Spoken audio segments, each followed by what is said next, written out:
გამოთვალეთ ელემენტის პოტენციალი თუთიის და სპილენძის ელემენტისთვის 25 გრადუს ცელსიუსზე, სადაც მოცემული გვაქვს თუთიის იონების და სპილენძის იონების კონცენტრაციები.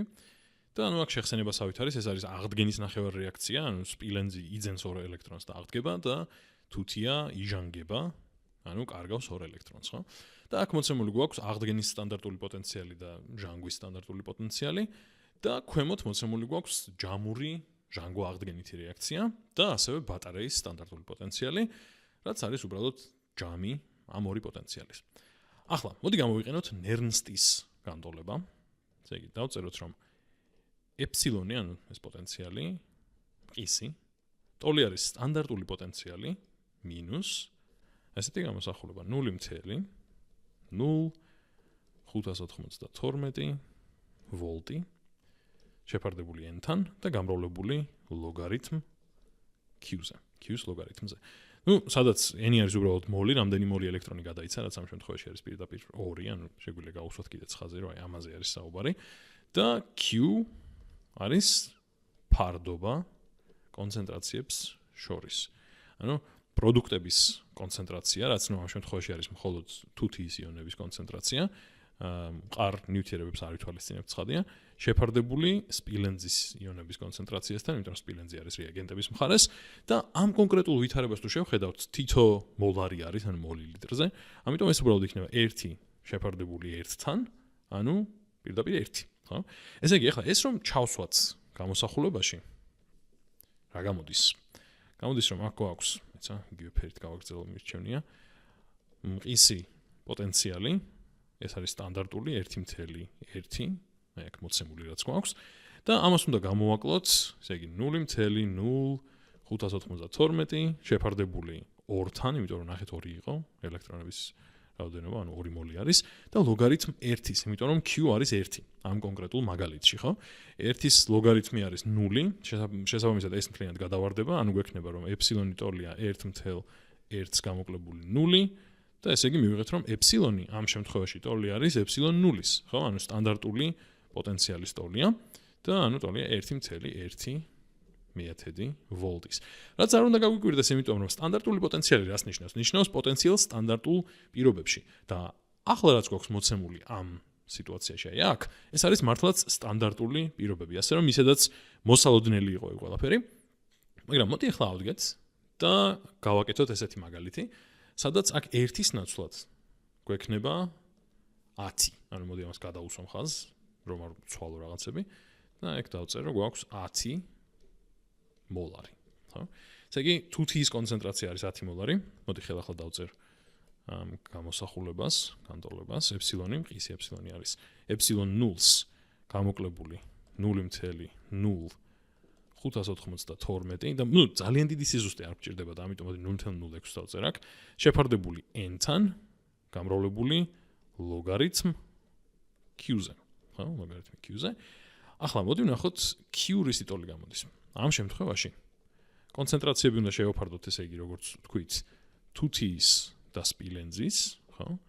და სპილენძის კონცენტრაცია იგივეა, არის 1, მაგრამ თუთიის შევცვალეთ და არის 10. ანუ მეტი პროდუქტი გვაქვს, ხო? ესე იგი, გამოგვივიდა რომ q უდრის 10. ანუ, ესე იგი, განსხვავება ახლა გვაქვს ის, რომ ეფსილონი არის ეფსილონ 0-ს, რომელიც ვიცით რომ არის 1.1 გამოკლებული 0.06 შეფარდებული 2-თან გამოთვლას გაგვიმარტივებს, გამრავლებული ლოგარითმ q-ზე, რომელიც არის 10, ხო? ესე იგი 10-ის ლოგარითმზე. ახლა ეს რას ნიშნავს? ეს არის 1-ის ტოლი პირდაპირ, ანუ ეს უდრის 1-ს, 10-ის ლოგარითმი ფუძით 10, ანუ 0.06 გაყოფილი 2-ზე არის ეს წევრი, ეს არის 0.03. ესე იგი გამოგვივიდა რომ ეფსილონი ამ შემთხვევაში არის 1.1/1000-ს გამოკლებული 0.03, ანუ გამოკლებული 3/100, რაც გვაძლევს 1.7 ვოლტს, ხო? მოდი ცალკე გადავწერ, ესე იგი, ამ შემთხვევაში მივიღეთ რომ ეს არის 1.7 ვოლტი. ესე იგი, რომ გავზარდეთ კონცენტრაცია პროდუქტების, ოდნავ დაიკლო პოტენციალმა, ხო? მყისმა პოტენციალმა. მოდი დავუკვირდეთ ზოგადად რა ხდება, როცა იზრდება კონცენტრაცია პროდუქტების.